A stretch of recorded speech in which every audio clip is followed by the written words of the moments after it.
Bismillahirrahmanirrahim.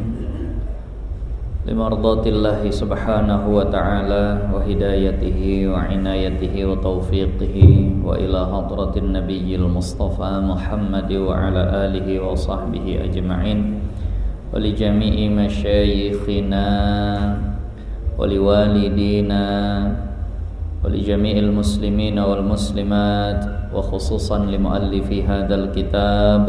Al-Fatihah. A'udzu billahi minasy syaithanir rajim. Bismillahirrahmanirrahim. Alhamdulillahi rabbil alamin. Arrahmanir rahim. Maliki yaumiddin. Iyyaka na'budu wa iyyaka nasta'in. Ihdinas siratal mustaqim. Siratal ladzina an'amta 'alaihim ghairil maghdubi 'alaihim waladdallin. Amin. Alhamdulillahi rabbil alamin. Wassalatu wassalamu ala asyrafil anbiya'i wal mursalin Sayyidina wa maulana Muhammadin wa ala alihi wa sahbihi ajma'in. Amma ba'du, Rabbi yassir wa la tu'assir, Rabbi tamim bi khair. Qala al-muallif rahimahullahu ta'ala wa nafa'ana Allahu bihi wa bi barakati ulumihi fid dharain. Amin. Alhamdulillah, hadirin wal hadirat, kita bisa kembali berkumpul melanjutkan kajian kita yang sempat kita liburkan dalam rangka Ramadan dan juga Syawal. Ini kita insyaallah akan lanjutkan bacaan kita dengan kitab Al-Muqaddimah Ad-Dramiyah ataupun dengan syarahnya nanti, yakni kitab Al-Minhajul Qawim. Pembahasan kita masih seputar tentang adabu qada'il hajah, tentang adab-adab ketika buang hajat, ketika kita buang air besar dan ketika kita buang air kecil. Kalau ini kita fahami, maka insya Allah sesuatu yang biasanya menjadi perkara yang kurang bagus ataupun perkara yang tak baik dipandang, tak baik dibahas, namun ketika kita laksanakan dengan adab justru akan menghasilkan fadilah dan pahalanya. Nah, apa adabnya berikutnya? Wala yastaqbilal qiblata wala yastadbiraha. Janganlah dia ketika buang hajat, baik buang air besar ataupun buang air kecil, jangan ia menghadap kepada kiblat dan jangan pula membelakangi kiblat. Menghadap kiblat yang dimaksud ini adalah Masjidil Haram atau Ka'bah. Nah, dan menghadapnya ini di sini dikatakan biqubulihi au duburihi. Yang menjadi patokan menghadap ke kiblat atau membelakangi kiblat ketika buang hajat itu adalah kemaluan depan atau kemaluan belakangnya, bukan wajahnya. Jadi kalau ada orang buang hajat, ini posisi misal seperti ini, sana kiblat, nah, dia posisinya seperti ini, maka ini dikatakan membelakangi kiblat. Nah, kenapa? Karena duburnya memang ke arah kiblat. Tapi seandainya sana kiblat, dia posisinya seperti itu, wajahnya ngadap ke sana, ini tak dikatakan menghadap kiblat walaupun wajahnya ke arah kiblat. Karena yang jadi patokan dalam menghadap kiblat pada masalah qadha hajat ini adalah kubul dan duburnya. Berbeda nanti dengan masalah salatnya. Kalau masalah salat, yang jadi patokan menghadap kiblat itu adalah dadanya. Nah, kalau kita salat menghadap kiblat itu dengan dada, nah, bukan dengan wajah sebenarnya. Nah, kalau sholatnya berdiri ataupun duduk, sehingga kalau ada orang ketika sholat, misal sana nih kiblat, dia sholat berdiri, dadanya ngadap kiblat, wajahnya dia palingkan, dia lihat ke kanan saja begitu, ini tetap sah sholatnya. Tidak dikatakan dia berpaling dari kiblat. Tapi kalau dadanya ikut bergeser, maka ini dikatakan berpaling dari kiblat. Maka patokan menghadap kiblat ketika salat, kalau salatnya itu berdiri atau salatnya itu duduk, yang jadi patokan ini adalah dadanya. Maka ulama sering ajarkan kita, guru-guru kita itu mengajarkan kita, hendaknya hati-hati ketika melakukan salam dalam sholat. Kalau kita salam, Assalamualaikum warahmatullah, diusahakan yang berpaling itu hanya wajah saja. Dada jangan ikut berpaling dari kiblat. Khawatir kalau dada ikut berpaling dari kiblat sebelum salam, itu bisa batal salatnya. Ini udah kesana badannya. Ini dikatakan berpaling dari kiblat nanti. Tapi kalau berpalingnya itu setelah Assalamualaikum baru kesana, ini nggak masalah, karena dengan Assalamualaikum itu salat sudah selesai. Warahmatullah itu sunnah. Warahmatullah itu sunnah. Jadi maka beda ukuran menghadap kiblat ketika qada hajat dengan sholat tadi itu. Jadi kalau ada orang sholat ngelihat kanan, ngelihat kiri, itu sholatnya belum batal.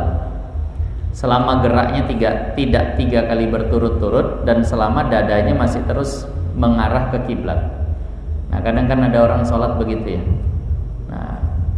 Terlebih lagi posisi parkiran keretanya katanya nggak aman. Keretanya di sebelah lagi sholat. Allahu Akbar. Bentar ngelihat balik. Jadi kalau seandainya seperti itu sholat masih nggak batal.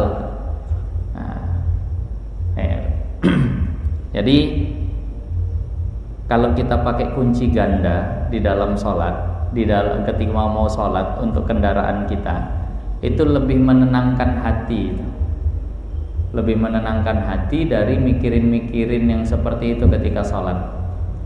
Maka memang bagusnya pakai kunci ganda, pakai kunci pengaman. Bukan hanya mengamankan kereta, tapi mengamankan hati dari gelisah ketika sholat. Itu kalau lagi sholat, Allahu Akbar, sholat subuh itu kan hening biasanya. Ada bunyi kerotak gitu, kayak ada kereta dicongkel. Itu satu masjid pada nggak tenang tuh hatinya. Kita masih dalam kualitas itulah mungkin. Ini yang dihindari sahabat-sahabat dulu ya. Sayyiduna Umar bin Khattab itu tak mau sedikit pun sholatnya terganggu dengan sesuatu yang sifatnya dunia. Pernah dalam satu riwayat dikatakan Sayyiduna Umar bin Khattab ketika sholat, sebelum sholat, ia menengok kebun anggurnya keliling, dilihat hasilnya bagaimana, pohonnya bagus atau tidak. Ternyata ada beberapa anggur yang hasilnya kurang bagus. Mungkin ada yang dimakan burung atau bagaimana lah. Lalu setelahnya dia sholat, Allahu Akbar, masuklah pikiran tadi itu ke dalam sholat. Kenapalah anggur yang bagian sana itu tak bagus hasilnya. Setelah selesai sholat, Assalamualaikum warahmatullahi, Assalamualaikum warahmatullahi, dia datangi Rasulullah, kemudian dia bilang, ya Rasulullah, aku sedekahkan seluruh kebun anggurku tadi di jalan Allah. Kenapa? Masuk kebun anggurku di dalam sholat. Aku tak mau punya kebun anggur yang mengganggu sholat. Kelas sahabat dulu begitu, sholatnya lebih mahal daripada hartanya. Kalau kita sekarang mungkin kualitasnya lagi sholat, dengar kereta dicongkel, batalin dulu sholatnya bentar, ngecek siapa keretanya aman atau tidak kira-kira. Jadi ini masalah tadi menghadap. Jadi menghadap kiblat ketika buang hajat itu jangan dilakukan. Begitu juga membelakanginya. Ini hukumnya bisa makruh, bisa haram, bisa mubah saja. Pertama di sini dikatakan yang haram dulu. Wa yahrumu dzalika illam yakun bainahu wa bainaha satirun. Haram hukumnya buang hajat menghadap kiblat. Buang hajat menghadap kiblat atau membelakangi kiblat itu hukumnya haram. Kalau tidak ada penghalang dan buang hajatnya di tempat terbuka, misal di semak-semak, atau kalau orang dulu di padang pasir. Nah, padang pasir itu payah cari pohon, paling menjauh saja dari orang, tempatnya terbuka, nggak pakai penghalang. Maka saat itu kalau dia buang hajat, hukumnya haram menghadap kiblat. Nah, kalau seandainya ada penghalangnya, nah, maka hukumnya makruh menghadap kiblat. Misal di padang pasir dia mau buang hajat, lalu dia dapati ada satu pohon kurma. Ada satu pohon kurma. Lalu dia buang hajat di balik pohon kurma tadi, menghadap ke pohon kurma yang juga itu menghadap ke kiblat. Maka saat itu hukumnya makruh. Tidak sampai haram. Kenapa? Karena sudah ada satir, sudah ada penghalang. Nah, dan ada yang mubah. Yang mubah ini bagaimana? Yang mubah ini kalau dia buang hajatnya memang di tempat yang khusus untuk buang hajat. Di toilet di rumah kita, kamar mandi, WC rumah kita, itu seandainya WC-nya ngadap kiblat, haram tidak, makruh pun tidak. Hanya dikatakan kurang adab saja, tapi nggak sampai hukumnya makruh. Kenapa? Karena dia memang tempat untuk buang hajat. Tapi tetap di sini dikatakan, nah, lakinnahu khilaful afdali, tapi dia itu bukan yang paling afdal. Haitsu amkanal mailu 'anil qiblati bila masyaqqatin, sekira-kira masih bisalah untuk tak menghadap kiblat, janganlah menghadap kiblat. Nah, dan alhamdulillah kalau kita perhatikan kan WC di rumah-rumah kita itu memang tukang bangunannya pun paham, tidak akan diarahkan menghadap ke kiblat. Tapi seandainya ada orang yang WC-nya menghadap kiblat di rumahnya, jangan juga langsung disalahkan. Kita bertamu ke rumah teman atau ke rumah kenalan, kita tengok kok WC-nya ngadap kiblat, nggak usah sampai disuruh bongkar orangnya. Karena ini hukumnya mubah. Kenapa? Karena memang tempatnya khusus untuk buang hajat. Tapi misal lagi camping kah, nah, atau lagi jambore, lalu tengah malam sesak buang hajat, biasa kalau udah begitu cari sungai, nah, di sungai saja, itu kan tempat terbuka tuh. Haram kalau menghadap kiblat di situ. Oh, di balik batu. Oke, kalau di balik batu makruh. Kenapa? Karena masih tempat terbuka. Tapi kalau dia ada toiletnya, dia ke toiletnya menghadap kiblat pun tak makruh. Itu bisa paham nih ya. Nah, ini kalau yang dihadapkan adalah kiblat yang sekarang. Kalau dia menghadap kiblat ke yang dulu, itu makruh saja, tak ada yang haram. Apa kiblat yang dulu? Baitul Maqdis, Masjidil Aqsa. Itu kiblat kita dulu. Orang Islam dulu sholatnya ngadap ke sana. Nah, akhirnya dirubah menjadi menghadap ke Ka'bah yang sekarang. Kemudian yang berikutnya, adab berikutnya adalah wala yabula fi makanin solbin, dan janganlah dia buang air kecil di tempat yang keras. Jadi jangan buang air kecil di batu. Misal dia buang air kecilnya di sungai, jangan kenakan ke batunya, langsung kenakan ke airnya. Kenapa? Nanti ada roshash. Roshash itu artinya percikan yang bisa mengena kepada celana, bisa mengena kepada mungkin sarungnya, yang lalu kalau dia bawa sholat nanti menjadi tak sah sholatnya. Nah, ini betul-betul diperhatikan, terutama yang laki-laki. Nah, yang laki-laki perhatikan betul air kencingnya, jangan sampai kena ke pakaian. Sudah pernah kita bacakan hadisnya dulu, ittaqi atau tanazzahu minal baul, bersih-bersihlah daripada air kencing. Fa inna ammata adabil qabri minhu, karena kebanyakan azab kubur itu gara-gara air kencing. Perhatikan betul.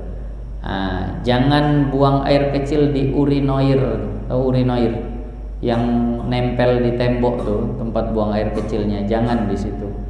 Pertama, pasti berdiri. Kedua, memerciknya kemungkinannya besar.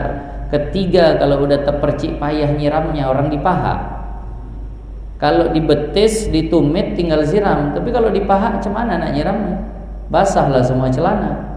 Maka masuk ke toiletnya kalau mau buang hajat. Jongkok, duduk. Langsung kalau bisa kenakan ke airnya, biar percikannya nggak kuat.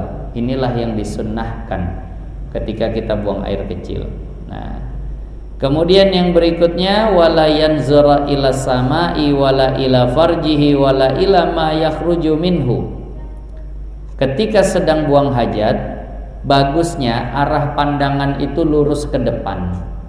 Jangan melihat ke atas, makruh.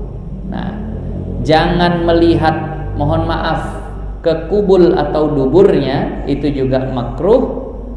Dan juga jangan melihat kepada yang keluar daripada kubul dan duburnya. Nah, ini adab ketika buang hajat. Kecuali ada perlu, dibilang dokternya, coba tengok nanti air kencingnya. Nah, merahkah, kuning, atau sudah putih. Nah, atau suruh lihat kotorannya. Nah, kadang orang yang tensinya rendah suruh lihat kotorannya. Nah, jadi kalau seandainya ada hajat seperti itu, silahkan. Tapi kalau tak ada hajat, tak usah dilihat-lihat. Ini hukumnya makruh. Jadi pandangan kemana? Lurus ke depan. Nah, kemudian wala ya'basu biyadihi, dan jangan ia banyak memainkan tangannya. Jangan main air. Nah, jangan main segala macam. Sekarang apa? Jangan main handphone. Mohon maaf, ada orang yang sedang terduduk, terjongkok di situ pun tetap tangannya begitu. Kenapa itu tidak dibolehkan? Atau bukan sampai haram, tapi kenapa itu dimakruhkan? Karena kita di tempat seperti itu tidak dianjurkan untuk lama-lama. Kalau bisa cepat saja. Nah, itu tempat yang kurang bagus. Jadi kalau bisa jangan lama-lama di tempat yang seperti itu. Kalau udah main handphone lama nanti tuh. Nah, apalagi wifi-nya nyampe ke situ. Nah, udah segala macam. Nah, ya. Jadi kita set tempat buang hajat tuh jangan nyaman betul itu. Akhirnya tak mau keluar situ. Nah, di situ saja. Wifi nyampe situ, ada colokan charger lagi. Wah. Nggak selesai orang di situ. Nah, jadi jangan lama-lama. Bahkan tangan tuh kalau bisa jangan banyak. Ya'bas tuh maksudnya melakukan hal-hal yang nggak penting, termasuk handphone. Nah, ini mohon maaf. Kalau main handphone saja sudah sangat dimakruhkan, apalagi sambil ngerokok ya. Nah, ini kadang-kadang yang ngerokok disempetin di situ. Dan katanya memang nikmat. Ya mohon maaf, nikmat di situ, tapi tak bagus kalau dipandang dalam keadaannya. Tahan dululah sebentar. Nah, wa ayyusbila thawbahu qabla intisabihi, dan hendaklah dia turunkan perlahan-lahan sarungnya sebelum dia berdiri tegak, supaya enggak nampak auratnya banyak. Nah, kemudian wa yahrumul baulu fil masjidi walau fi ina'in, dan haram buang air kecil di masjid walaupun dia letakkan ke dalam satu bejana.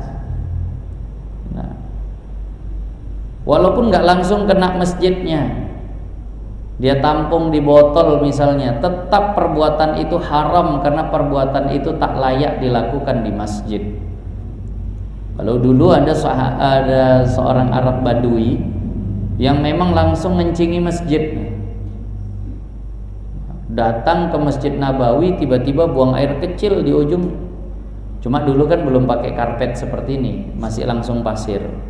Buang air kecil, datang ke masjid kok langsung buang air kecil. Kenapa nggak di luar? Itulah namanya Arabi, Arab Badui yang kurang adab dan kurang ilmu. Akhirnya sahabat marah, sahabat bangkit nak dihajar ini orang, tapi Rasulullah melarang. Nah, duduk terus. Waktu semua udah pada mau bangkit, kata Rasulullah, duduk. Setelah orang tadi selesai, kata Rasulullah, afrigh alaihi danuban minal ma', tuangkan satu timba air ke atas air kencingnya. Pertama, ini menunjukkan toleransi Rasulullah. Rasulullah maklum, namanya dia Arab Badui. Arab Badui itu Arab kampung, jarang ngaji. Udah, biarin dulu. Yang kedua, memang ini bukti cerdasnya Rasulullah. Ada orang lagi kencing, biarin dulu, jangan dihajar. Kalau orang lagi buang air kecil didatangi mau dihajar, ya tambah kesana sini, tambah payah bersihinnya. Biar ngumpul jadi satu aja tempatnya. Jadi maka oleh karena itu Arab Badui ini bukan dibiarkan sama Rasulullah, tapi ya dinasehati. Kata Rasulullah, apa menurutmu layak tempat ini dijadikan untuk buang air kecil tadi itu? Dinasehati sama Rasulullah. Ini adab dakwahnya Rasulullah ya. Rasulullah itu dakwah nggak pernah marah-marah. Tegas iya. Marahnya justru kepada orang yang sangar terkadang. Tapi kepada orang-orang yang lemah, nampaknya orangnya itu bukan orang kuat, bukan orang hebat. Justru Rasulullah itu pelan. Yang pernah Rasulullah itu dakwah keras begitu itu malah kepada Sayyiduna Umar. Dipegang kerah baju Sayyiduna Umar itu sama Rasulullah. Ketika berhadapan Rasulullah dengan Sayyiduna Umar, dipegang kerah baju. Wahai Umar, apa belum saatnya hidayah itu masuk ke dalam dirimu? Itu kata Rasulullah. Umar bin Khattab yang semua orang takut, Rasulullah nggak ada takutnya tuh. Tapi sama orang Arab Badui itu malah nggak marah. Sama Umar malah ditarik kerah baju. Tapi ternyata tarikan kerah baju Rasulullah itu dahsyatnya itu tadi. Masuk langsung hidayah saat itu. Aku kemarin mau masuk Islam untuk Umar. Jadi Rasulullah ini nggak pernah takut. Lembut iya, tegas iya. Buktinya malah tegasnya kepada orang seperti Sayyiduna Umar karena tahu karakternya. Padahal kan salah-salah bisa dihajar Rasulullah tuh. Umar bin Khattab, tapi nggak ada segannya Rasulullah. Tapi sama orang-orang yang lemah malah Rasulullah nggak pernah marah. Kalau orang sekarang kan kebalik ya. Sama yang tegas gitu dia malah lembek ini. Sama yang lembek malah dia sok keras ini. Nah, kalau Rasulullah nggak seperti itu cara dakwah. Ya. Nah, jadi nggak boleh di masjid. Nah, masjid ini tempat mulia. Nah, kami semalam di Kuala Tanjung bahas tentang masjid. Dalam madhab Syafi'i, di antara yang perlu diperhatikan, makruh buang angin di masjid. Makruh. Nah, jadi ini kalau ada yang mau kentut, ada yang mau buang angin, keluar dulu lah. Karena makruh hukumnya. Tapi ada yang keras.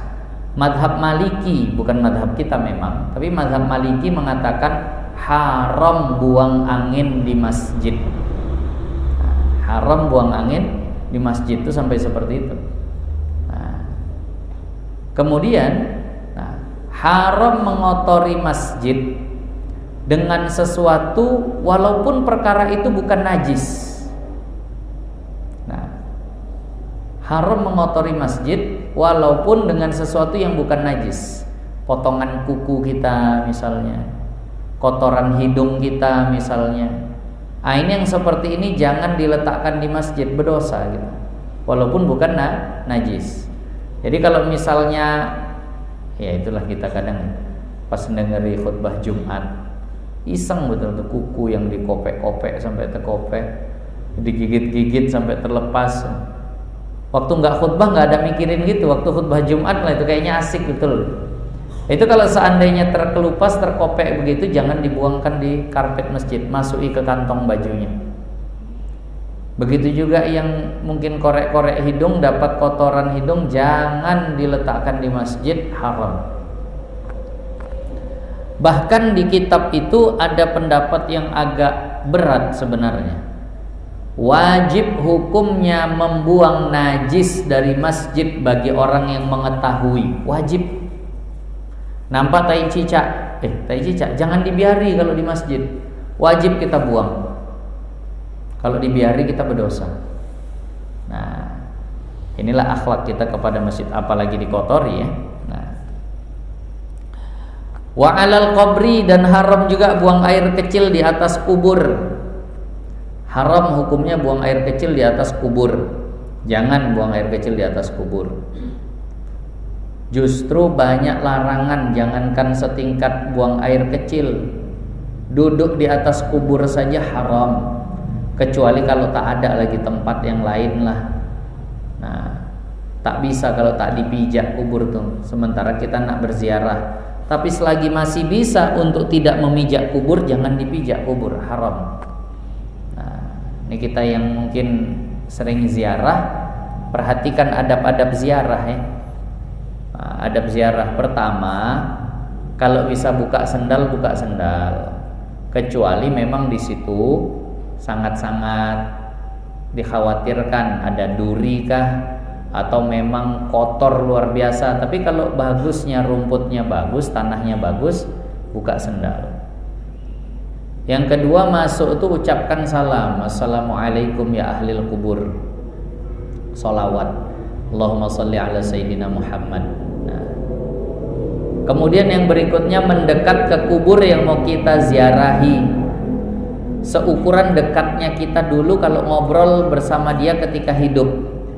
Kita kalau ngobrol sama orang ketika hidup, sedekat apa, sedekat itulah kita kalau bisa di kubur tadi.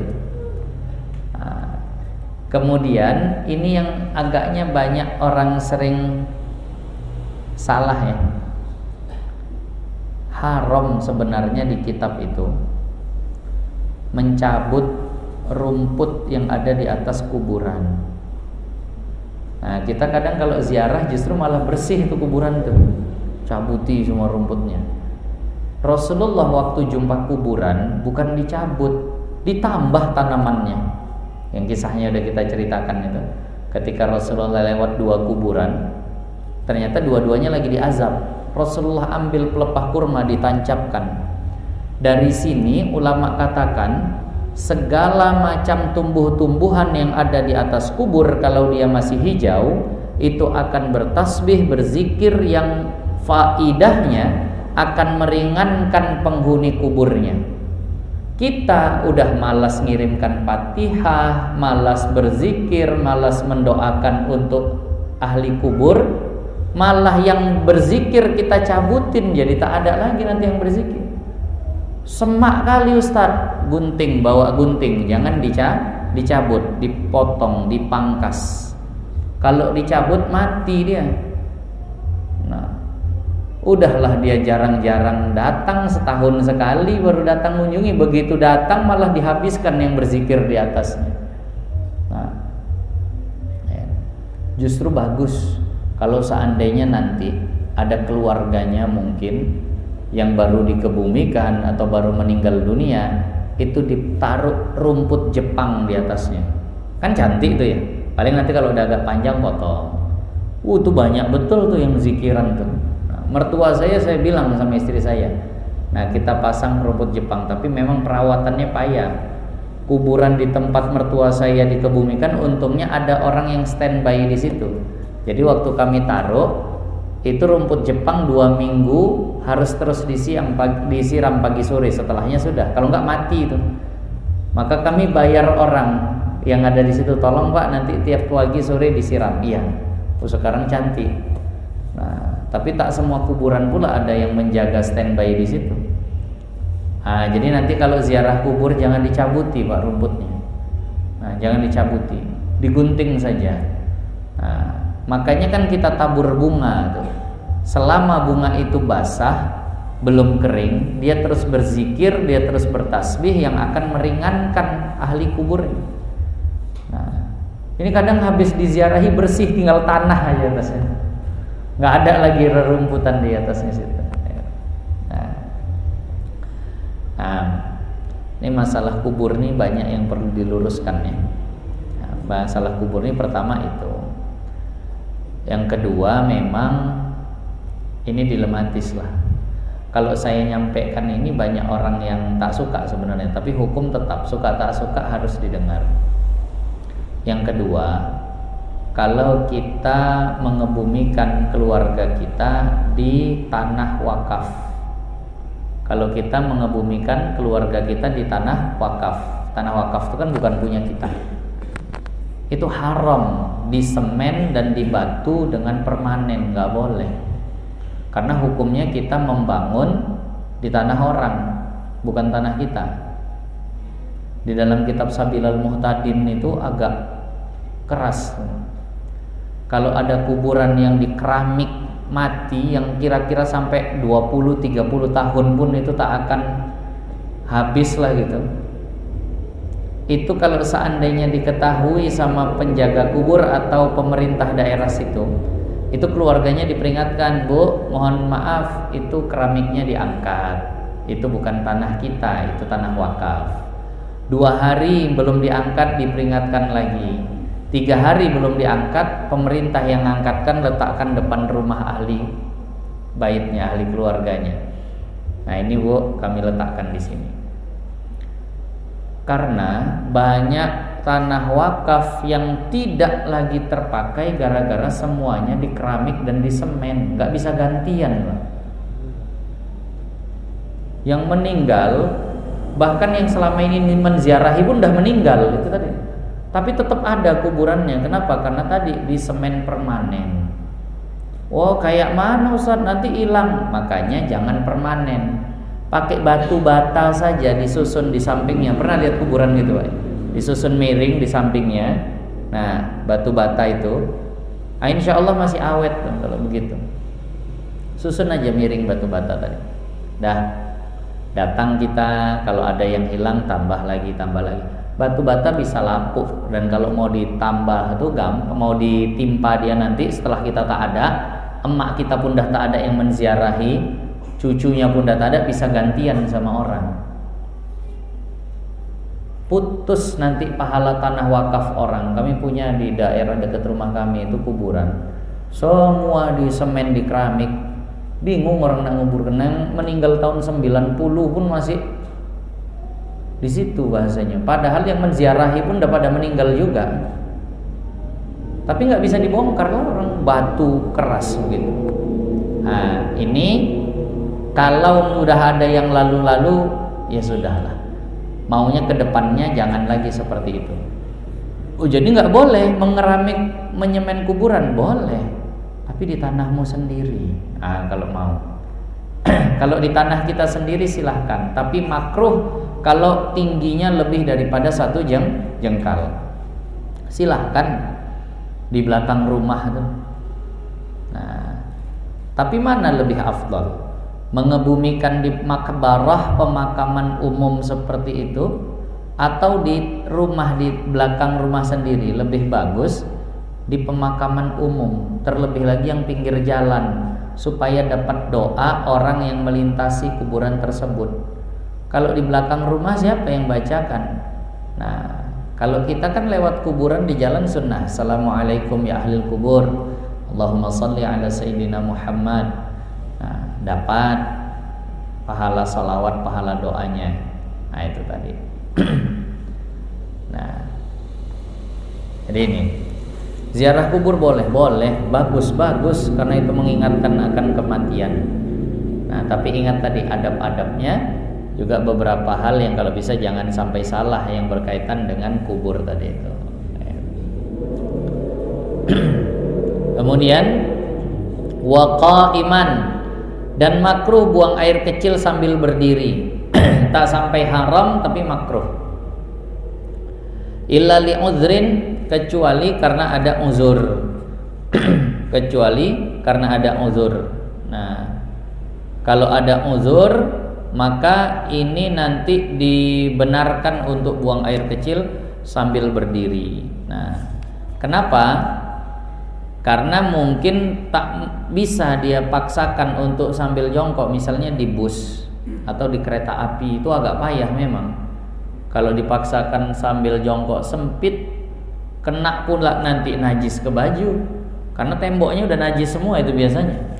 Nah, yang seperti itu itu dibenarkan kalau misalnya mau sambil berdiri. Rasulullah pernah nampak oleh sahabat buang air kecil itu sambil berdiri. Nah, maka ditakwil oleh ulama karena tempatnya tidak memungkinkan Rasulullah untuk buang air kecil sambil jongkok. Nah, Wa fi mutahaddatsin nas fa idza atasa hamidallah biqalbihi. Kalau ketika sedang buang air besar lalu dia bersin, maka ucapkanlah alhamdulillah di dalam hatinya. Ucapkan alhamdulillah di dalam hatinya. Kalau bersin ketika sedang buang air besar. Inilah diantara adab-adab ketika kita buang hajat, buang air besar atau buang air kecil. Nah, ini tiap hari nih kita amalin. Jadi jangan sampai kosong begitu saja dari pahala. Ketika bangun tidur pagi, pasti rata-rata di antara kita kebanyakan yang dituju pertama kali adalah kamar mandi. Ada beberapa sunnahnya ya. Yang pertama pakai sendal, yang kedua pakai penutup kepala, yang ketiga masuk kaki kiri dulu. Sebelumnya di depan pintu baca Allahumma inni a'udzubika minal khubuthi wal khaba'is. Masuk ke dalam. Kalau mau buang air kecil jongkok, mata pandangan lurus ke depan, tak usah dilihat kemaluan. Nah, kemudian jangan bercakap-cakap. Nah, jangan bercakap-cakap. Kemudian nanti istinja. Nah, keluar dengan kaki kanan terlebih dahulu. Setelah sudah berada di luar dibaca ghufranaka. Nah, alhamdulillahilladzi adhaba anni adza wa afani. Selesai. Berapa banyak pahalanya tadi? Padahal mau buang air kecil, tapi semuanya itu jadi pahala karena pengertian sunnah itu adalah kalau dikerjakan berpahala. Lebih daripada 7 pahala yang bisa kita dapat kalau kita paham. Nah, hukum sunnah-sunnah yang ada dalam buang air tadi itu kan dahsyat. Islam nih kalau kita berilmu, buang air kecil dapat pahala banyak. Nah, tiap hari nih, besok pagi langsung diamalin bisa. Nah, jangan ngadap kiblat. Nah, jangan banyak cakap. Tangan jangan banyak mainkan hal-hal yang tak bermanfaat. Nah, jadi ini tadi istinja nanti dengan tangan kiri. Nah, itu.